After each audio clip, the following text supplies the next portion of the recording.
எனக்கு வந்து தேஜு வயித்துல இருக்கும்போது ஃபேஸ் பண்ண விஷயம் தாங்க. செகண்ட் பேபி அப்படின்னாவே எல்லாமே ஞாபகத்துக்கு வருது. அதனால எனக்கு ரொம்ப பயமா இருக்கு. யாரோ ஒரு தாய்மாமா வீட்ல இருக்கேன். நான் பிரெக்னன்சியா இருக்கேன்னு கூட வச்சுக்கலாம். ஒருவேளை டெலிவரி டைம் இந்த மாரி கீழ விழுந்துட்டாலோ, இல்ல என்ன ஒரு எமர்ஜென்சினாலும் நம்மள தொடக்கூடாதுங்களாம். Hi friends! எல்லாருக்கும் வணக்கம். எல்லாரும் எப்படி இருக்கீங்க? எல்லாரும் நல்லபடியா இருக்கிறதுக்கு நான் கடவுள வேண்டிக்கிறேன். எல்லாருக்குமே ஜெய் ஜெகநாத் நமஸ்கார். இன்று பிறந்தநாள், திருமண நாள் கொண்டாடும் அனைவருக்கும் நல்வாழ்த்துக்கள். எல்லாரும் எப்போதும் ஹாப்பியா இருங்க. இன்னைக்கு என்ன வீடியோ பார்க்க போறோம் அப்படின்னா, நான் இதுக்கு முன்னாடி லைவ் வந்திருந்தப்போ ஒருத்தவங்க கேட்டிருந்தாங்க. ஒரு மருமகளா இங்க எங்க ஊர் சைடு என்னென்ன ஃபாலோ பண்ணணும், என்னென்ன ரூல்ஸ் இருக்கு அதெல்லாம் கொஞ்சம் சொல்லுங்கன்னு சொல்லியிருந்தீங்க. இதை வந்து தனியா ஒரு வீடியோவா நான் அப்லோட் பண்ண மாதிரி எனக்கு ஞாபகம் இல்லை. ஏன்னா முக்காடு போடுறது ஏன் இந்த மாதிரி ரீசன்ஸ்ல வேணா கொஸ்டின் ஆன்சர் வீடியோல சொல்லியிருக்கேன். ஆனா தனியா ஒரு கண்டென்ட்டுங்கும் போது ஒரு சில இது மறந்ததை கூட சொல்லிடலாம் இல்லைங்களா? இப்போ வந்து ஒடிசாலன்னு நம்ம சொல்ல முடியாது. ஏன்னா என்னோட வீட்டு சைடு ஒரு மாதிரி இருக்கும், பெரிய வீட்டுக்காரங்கன்னு சொல்லியிருக்கேன் இல்லைங்க, அவங்க வீட்டு சைடு ஒரு மாதிரி இருக்கும். ஒவ்வொரு இடத்துல ஒவ்வொரு மாதிரிங்க விஷயம். நான் என் வீட்டில் நடக்கிறத பார்த்துட்டு இப்படி தான் இருக்கும்னு நான் ஒடிசாவில் மொத்தமாக சொல்லிட்டேன் அப்படின்னா அது ஒரு பெரிய பிரச்சனையாக கூட ஆகலாம். அதனால என்னோட வீட்டு சைடு சொல்கிறேன். ஆனால் ஒரே ஒரு ரூல்ஸ் மட்டும் பெரிய வீட்டுக்காரங்கதுலேயும் எனக்கு தெரியும், நான் சொல்கிறேன். சரிங்களா?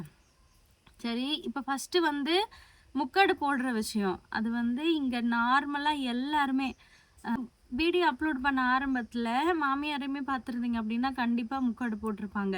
அது வந்து ஏன்னு சொல்லி நான் என் ஹஸ்பண்ட்கிட்ட கேட்டப்போ அவங்க சொன்னது வந்து, என் ஹஸ்பண்டோட தாய் மாமா முறை. இப்போ என் மாமியாரோட எத்தனை அண்ணன் இருந்தாலும் நான் அவங்கள தொடக்கூடாது. ஒருவேளை நான் அவங்க வீட்டுக்கு போகிறேன் அப்படின்னா அவங்க இருந்தாலும் இல்லைனாலும் அவங்க வீட்டில் வந்து நான் அவங்களோட கட்டிலில் உட்காரக்கூடாதுங்களாம். தாய் மாமாங்கும்போது வேற, இதே என் ஹஸ்பண்டோட அண்ணங்கும் போதுமே வேற நிறைய ரூல்ஸ் இருக்கு. நான் சொல்றேன் கேளுங்க. சரிங்களா?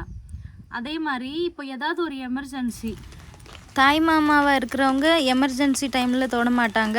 ஆனால் ஹஸ்பண்டோட பெரியண்ணா வந்து வேற வழி இல்லைங்கிற பட்சத்தில் நம்மளை தொடலாம். நிறைய விஷயம் நம்ப முடியாது, சில விஷயம் வெறுக்கிற மாதிரியும் கூட இருக்கும். ஆனால் இங்கே ஃபாலோ பண்ணுறது தான் நம்மளுக்கு பிடிக்கல அப்படிங்கும்போது மாற்ற முடியாதுல்ல. நான் என்னன்னு சொல்கிறேன், தாய் மாமா பக்கத்தில் போகக்கூடாது. அவங்களுக்கு வந்து சாப்பாடு கொடுக்கலாம், ஆனால் அவங்க சாப்பிட்ட பிளேட்டு, எச்சில் பிளேட்டு நம்ம எடுக்கக்கூடாது. அவங்களுக்கு சாப்பாடு கொடுக்கலாம், ஆனால் அதை நம்ம எடுக்கக்கூடாது. அவங்களோட வீட்டுக்கு சப்போஸ் நம்ம போயிருக்கோம் அப்படின்னா அவங்க வீட்டு கட்டிலில் கூட நம்ம உட்காரக்கூடாதுன்னு சொல்லுவாங்கங்க. யாரோ ஒரு தாய் மாமா வீட்டில் இருக்கேன், நான் ப்ரெக்னென்சியாக இருக்கேன்னு கூட வச்சுக்கலாம். ஒருவேளை டெலிவரி டைம் இந்த மாதிரி அந்த மாதிரி எமர்ஜென்சியில் கூட கீழே விழுந்துட்டாலோ இல்லை என்ன ஒரு எமர்ஜென்சினாலும் நம்மளை தொடக்கூடாதுங்களாம். இது வந்து ஃபஸ்ட் டைம் கேட்கும்போது என்னங்க, ரோட்டில் யாராவது ஒருத்தவங்களுக்கு ஏதாவது ஒன்றாச்சு அப்படின்னா ஹெல்ப் பண்ணுறது தானே கண்டிப்பாக நம்மளுக்கு கற்றுக் கொடுத்துருப்பாங்க. ஆனால் நீங்கள் சொந்தத்துக்குள்ளே இப்படியெல்லாம் நடக்கணுங்கிறீங்க. இதுதான் ஃபார்மாலிட்டி. இதை வந்து நம்ம ஃபாலோ பண்ணல அப்படின்னாலுமே நம்மளுக்கு நிறைய பிரச்சனை வருமா. இந்த முன்னோர்களுக்கெல்லாம் பூஜை பண்ணுறாங்களே அந்த மாதிரி விஷயத்தில், இல்லாட்டி நம்ம குழந்தைங்களுக்கு தான் பிரச்சனை வருமா. அதனாலேயே பயத்தில் இதை ஃபாலோ பண்ணுறாங்கன்னு நினைக்கிறேன். ஆனால் எந்த ஒரு எமர்ஜென்சியாக இருந்தாலும் தாய் மாமா மட்டும் நம்மளை தொடவே மாட்டாங்கங்க. ஹஸ்பண்டோட அண்ணா எங்கள் ஊரில் கொஞ்சம் டீனேஜ் பசங்க, அந்த 25க்கு மேலே 30 அந்த மாதிரி பசங்களில் இவர் தான் லாஸ்ட்டு தம்பி. சரிங்களா? நான் வந்து இந்த ஊருக்கே சின்ன மருமக. அப்போ நினச்சி பாருங்க, என் ஹஸ்பண்டோட அண்ணா யாருமே என்னோட தலையை பார்க்கக்கூடாது. வீடியோ ரீல்ஸ் அந்த மாதிரி நிறைய மருமகளுங்களுமே முக்காடு போடாமல் பண்ணுறது உண்டு. அது வந்து நான் ஃபஸ்ட்டு வந்து ஆரம்பத்துலேருந்தே இருக்காங்க. அதுக்காக நான் பண்ணக்கூடாதுன்னு இல்லை, நான் முன்னாடி பண்ணேன். நிறைய பேர் வந்து வீடியோக்காக தானே மாற்றிருங்க அப்படின்லாம் நிறைய பேர் நீங்களாக கேட்டுக்கிட்டனாலையுமே நான் மாற்றிக்கிட்டேன். ஆனால் இப்போயுமே ஒருவேளை நான் வீடியோ எடுக்கும்போது வீட்டில் யாராவது என் ஹஸ்பண்டோட மாமாவோ இல்லை அண்ணா யாராவது இருந்தாங்கன்னா கண்டிப்பாக நான் தலை மூடிடுவேன்.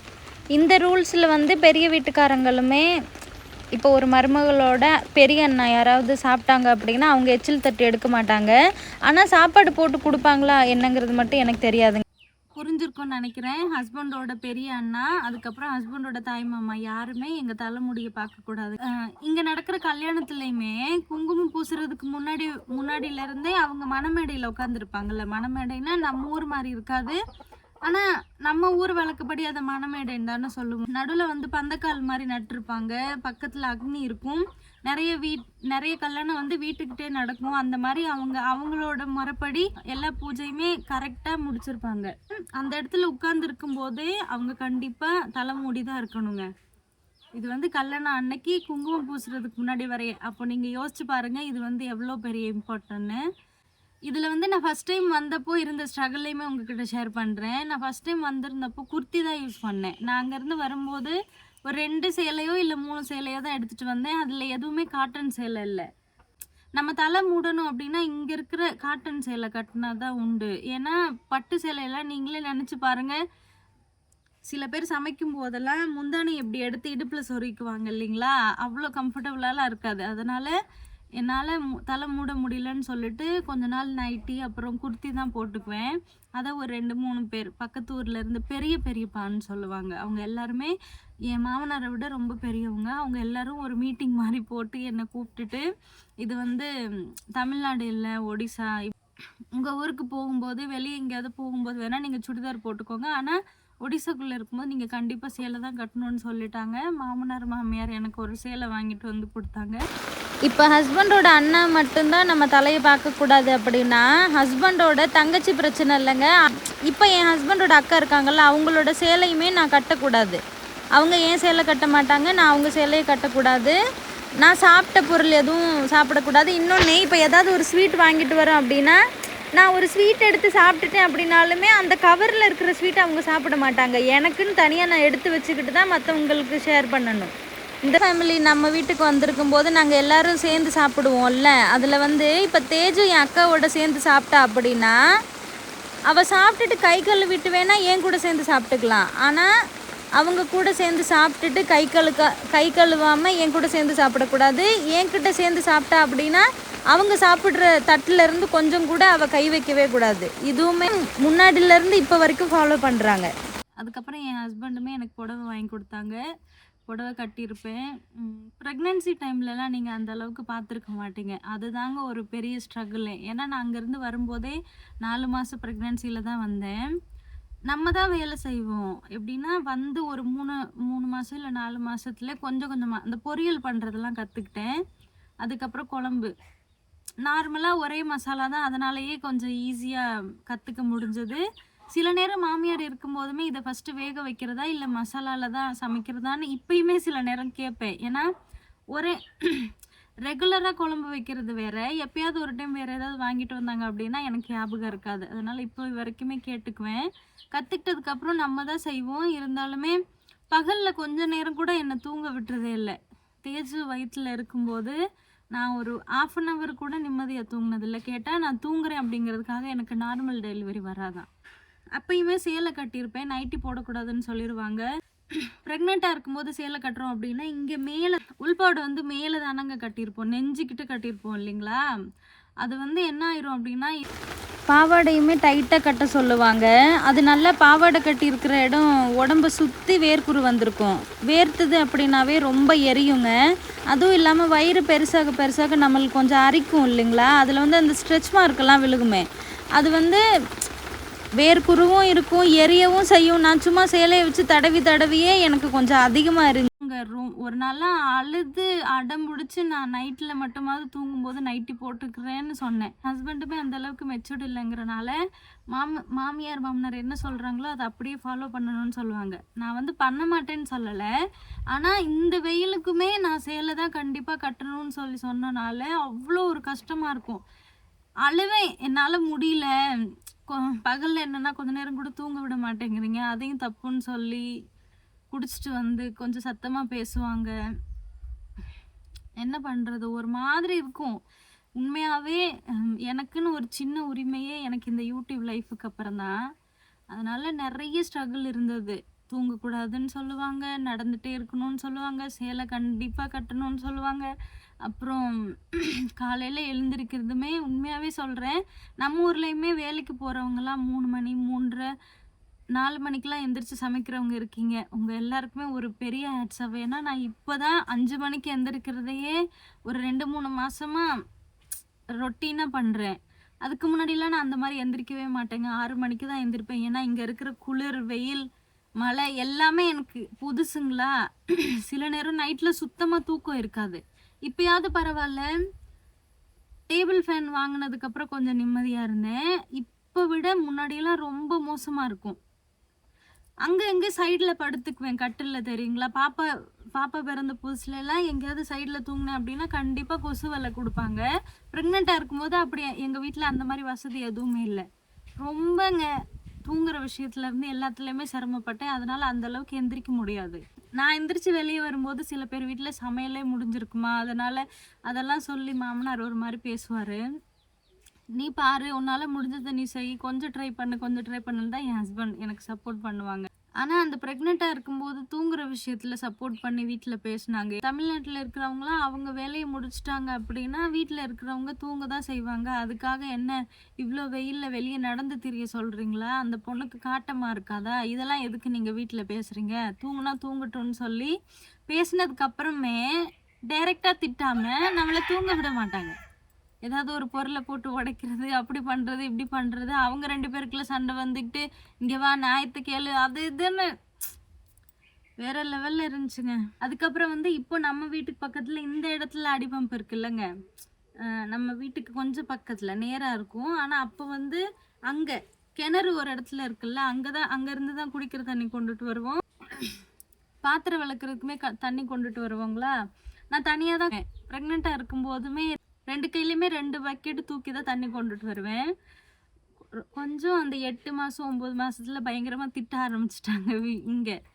அதுக்கப்புறம் தான் என் மாமியாருக்குமே சில பேர் சொல்லி தான் அவங்க இதை செய்யாதன்னே சொன்னாங்க. இல்லாட்டி அது வரையும் நானாக தான் தனியாக செஞ்சேன். அந்தளவுக்கு சப்போர்ட் இல்லை. ஆனால் பாப்பா பிறந்த புதுசில் சப்போர்ட் பண்ணாங்க. நிறைய விஷயத்தில் பண்ணலை, இருந்தாலும் ஹஸ்பண்டுக்கிட்ட மற்றவங்க சொல்லி பண்ணது நிறைய இருக்குது. இன்னொன்று என்ன சொல்லுவாங்க அப்படின்னா, மருமகங்க வந்து கொஞ்சம் சத்தமாக சிரிக்கக்கூடாது. நம்ம எவ்வளோதான் சமைக்கலாங்க. இப்போ நம்ம வீட்டுக்கு ரிலேட்டிவ் வந்திருக்காங்கன்னு வச்சுக்கோங்க, கண்டிப்பாக நார்மலாக பார்க்குற வேலையை விட அதிகமாக இருக்குங்களா. காலையில் சமைப்போம், அவங்களுக்கு சாப்பாடு கொடுத்துட்டு ஒருவேளை தீந்துருச்சு அப்படின்னாலும், இல்லை இருந்தாலுமே கூட வேற ஏதாவது சமைக்கணும் அப்படின்னா சமைக்கிற இடத்துல தான் நம்ம இருக்கணும். நம்மளை சாப்பிட சொல்லியோ, இல்லை நான் சமைக்கிறேன், இல்லை நீ பாருன்னு சொல்லி எனக்கு அந்த அளவுக்கு சப்போர்ட் பண்ணதில்லை. எங்கேயாவது வாங்கணும் வைக்கணும்னு சொல்லி போயிடுவார். அவர் லேட்டாக வருவார். அந்த டைமில் நான் சாப்பிடலன்னு சொன்னேன் அப்படின்னா திட்டுவார். இதெல்லாம் செய்யணும்னு சொல்லிட்டு நம்மளுக்கு வேலை வைப்பாங்க, ரிலேட்டிவ் இருப்பாங்க. அந்த நேரத்தில் போயிட்டு நான் பேசாமல் தட்டில் சாப்பாடு போட்டுட்டு சாப்பிட்டுட்டு இருந்தால் எப்படி இருக்கும்? ஆனால் அவங்க தானேங்க யோசிக்கணும், நம்ம ப்ரெக்னெண்ட்டாக இருக்கோம், நம்ம சரியாக சாப்பிட்ணுங்கிறத. அந்த மாதிரி சப்போர்ட்டுமே எனக்கு கிடைச்சதில்ல. பாப்பா பிறந்ததுலேருந்தே ரத்தம் இல்லைன்னு சொல்லி டானிக் சாப்பிட்டதுலேருந்து, மாத்திரை சாப்பிட்டதுலேருந்து இப்போ வரைக்குமே அயன் கால்சியம் டேப்லெட் சாப்பிட்டு போர் அடிக்குதுங்க உண்மையாகவே. அப்பையிலேருந்தே ரத்தம் இல்லைன்னு சொல்லிக்கிட்டே இருப்பாங்க. கொஞ்ச நாள் நல்லாயிருக்கும். உண்மையாகவே உலர் திராட்சையெல்லாம் சாப்பிட்டது வந்து ரொம்ப நாள் ரொம்ப ஹெல்ப்பாக இருந்தது. இப்போது டேப்லெட் தான் சாப்பிட்டுட்டு இருக்கேன். அந்த டயபெட்டிஸ் இருக்குன்னு சொல்லி போய் சொன்னதுக்கப்புறம் போய் செக்கப் பண்ணிட்டு அப்பையிலேருந்தே இந்த ஒரு வீக்னஸ் என்கிட்ட எனக்கே சில நேரம் கடுப்பாயிருது. எவ்வளோ சாப்பிட்டும் மறுபடியும் சாப்பிடணும், அதுக்கு ஒரு நிரந்தர தீர்வே இல்லைங்க. இன்னொன்று, பாப்பா வயிற்றில் இருக்கும்போதெல்லாம் வெறும் வயிற்றில் வந்து நான் அதிகமாக சாப்பிட்டது பார்லேஜி, அப்புறம் டைகர் பிஸ்கட் 4 நாள்.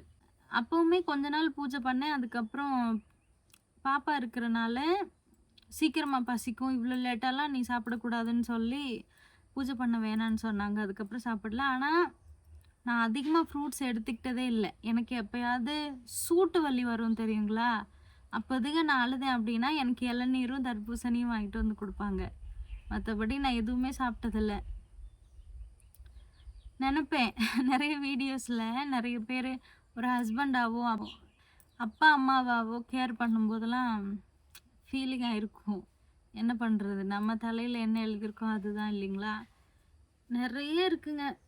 எல்லா வேலையும் முடிச்சுட்டு தான் சாப்பிட்ணும், எல்லோரும் சாப்பிட்டதுக்கப்புறம் தான் சாப்பிட்ணும், எவ்வளோ ரூல்ஸுங்க.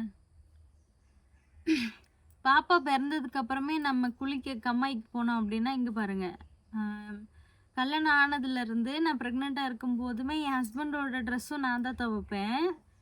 அப்போ என்னோடது என் ஹஸ்பண்டோடது மட்டும்தான் இருந்துமே அதை ஊற வச்சு துவைச்சி நான் குளிச்சுட்டு வர்றதுக்கு கொஞ்சம் கூட டைம் எடுக்காது. 20 நிமிஷத்துக்கு மேலே ஆனாலும் அதுக்கு ஒரு திட்டு விழும். நீ இவ்வளோ நேரம் தண்ணியிலே இருக்க, பாப்பாக்கு சளி பிடிக்க போகுது. நீ இவ்வளோ நேரம் தண்ணியிலே இருக்க, அதான் உனக்கு தலைவலி வருது. நீ இவ்வளோ நேரம் தண்ணியிலே இருக்க, அதான் ஃபீவரா இருக்கு. ஆனா நான் குளத்துல போய் பாத்திரம் கழுவலாம், அப்ப எனக்கு எந்த பிரச்சனையும் வராது. மழையில நடந்து சமைக்கலாம், அப்பயெல்லாம் எந்த பிரச்சனையும் வராது. இத நான் ஏதாவது என் ஹஸ்பண்ட் கிட்ட மட்டும் தானே பேச முடியும். அவங்க கிட்ட சொல்ல முடியாதுல்ல. அப்படி சொன்னா கூட, "நீ பெரியவங்க சொல்றதே கேட்க மாட்டேங்கிற. நீ என்னவோ பண்ணு. எப்படியோ பெத்துக்கோ இந்த பிள்ளைய." இப்படிதான் பேச்சு வருமே தவிர, எனக்காக யாருமே இல்ல. பாப்பா பிறக்கறதுக்கு முன்னாடி எப்படியோ, அதே மாரி தான் பாப்பா பிறந்ததுக்கு அப்புறமே. பாப்பாவ தூங்க வச்சுட்டு போறேன். மறுபடியும் பசிச்சிராதா? 1/2 மணி நேரத்துக்கு ஒரு டைம் பால் குடுக்கணும். தொண்டை வத்திக்கும். நீ இவ்ளோ நேரம் கழிச்சு வர்ற. நான் எவ்ளோ ட்ரெஸ் எடுத்துட்டு போறேன். பாப்பா பாத்ரூம் போய் வச்சிருக்கிறது இந்த மாரி தனியா துவைக்கணும். என்னோடது. எதையுமே யோசிக்க மாட்டாங்க. நான் லேட் பண்றேன். அதனாலயே நெறைய டைம் நான் வீட்டுக்கிட்டயே துவைச்சுக்கிறேன்னு சொல்லி பாப்பா தூங்குற நேரமோ, இல்ல என் மாமியார் வச்சிருக்க நேரமோ, அடிபம்புக்கு போய் அலசிட்டு வருவேன். நெறைய இருந்திருக்கு. நெறைய ஸ்ட்ரகிள் இருந்திருக்கு. யூடியூப் லைஃப்க்கு அப்புறம் நெறைய விஷயம் என் ஹஸ்பண்டே மாத்திக்கிட்டது வந்து இந்த லைஃப்க்கு அப்புறம் தான். சரி விடு. இத வந்து நான் வீடியோல பேசுறது எனக்கு சரியா என்னன்னு தெரியல. ஆனா, ரொம்ப நாளா இந்த விஷயத்த சொல்லாம இப்ப பிளான் பண்ணலன்னே சொல்லிக்கிட்டே இருக்கேன். எனக்கு வந்து தேஜு வயித்துல இருக்கும்போது ஃபேஸ் பண்ண விஷயம் தாங்க செகண்ட் பேபி அப்படின்னாவே எல்லாமே ஞாபகத்துக்கு வருது. அதனால எனக்கு ரொம்ப பயமா இருக்கு. அதே மாரி கஷ்டப்படுவனோ, அதே மாரியே டார்ச்சரா இருக்குமோ, அதே மாரியே இருப்பனோ, அந்த மாரி கொஞ்சம் பயமா இருக்குங்க. நெறைய டைம் இவர்கிட்ட சொல்லுவேன். செகண்ட் பேபிலாம் பிளான் பண்ணிட்டோம் அப்படின்னா, நான் இங்க இருக்க மாட்டேன். நான் ஒரே ஒரு குழந்தைக்காவது நான் அப்பா, அம்மா கிட்ட இருக்கேன்னு சொல்லி. அதுவுமே கடவுள் மனசு வச்சா தான் நடக்கும். பார்க்கலாம். இந்த மாதிரி ஏதாவது ஃபீல் பண்ணி பேசினேன் அப்படின்னா, அண்ணா சரியா பார்த்துக்க மாட்டேங்கிறாங்களா? நீங்க ரொம்ப ஃபீல் பண்றீங்க. ஏதாவது பிரச்சனையான்னு சொல்லி அக்கறையில கேட்பீங்க. எல்லாருமே 100% நல்லவங்க இல்லைங்க. என்னையும் சேர்த்து சொல்றேன். ஏன்னா, எதனால என்னையும் சேர்க்கிறேன் அப்படின்னா, இப்போ எனக்கு இந்த விஷயம் கஷ்டமா இருக்குன்னு நான் சத்தமா பேசினாலும் தப்பு, நான் கோவப்பட்டு பேசினாலும் தப்பு, சில நேரம் அழுது பேசினாலும் தப்புங்கிற ஒரு நிலைமையில இருக்கேன் நான். அதனால என்ன எனக்கு சிரிப்பு வந்தாலும் அமைதியா இருந்துக்கணும், அழுக வந்தாலும் அமைதியா இருந்துக்கணும், கஷ்டம் வந்தாலும் அமைதியாவே இருந்துக்கணுங்களாம். அப்பதான் என்ன எல்லாருக்கும் பிடிக்குமா இங்க. இதே எதிர்பார்ப்பு தான் நான் நம்பி வந்தவங்க கிட்டயும் இப்போ இருக்கு. அதனால எனக்கு வெறுத்துருச்சு சில விஷயம். பார்க்கலாம். நல்ல விஷயம் எப்போ நடக்கணும்னு இருக்கோ நடக்கும். முடிஞ்ச அளவுக்கு நான் ஸ்ட்ரகிள் பண்ணது, அப்புறம் இங்க கண்டிப்பா ஃபாலோ பண்ற விஷயத்த உங்ககிட்ட சொல்லியிருக்கேன். இதுவே போதும்னு நினைக்கிறேங்க. இதெல்லாம் பார்த்துட்டு எப்படி கமெண்ட் பண்ண போறீங்கன்னு தெரியல. ஓகே ஃப்ரெண்ட்ஸ், இன்னைக்கு வீடியோ அவ்வளோதான். சப்போஸ் உங்களுக்கு இந்த வீடியோ பிடிச்சிருந்தது அப்படின்னா please like, share then subscribe me guys. Thank you. Bye. இன்னொரு நாள் பார்க்கலாம்.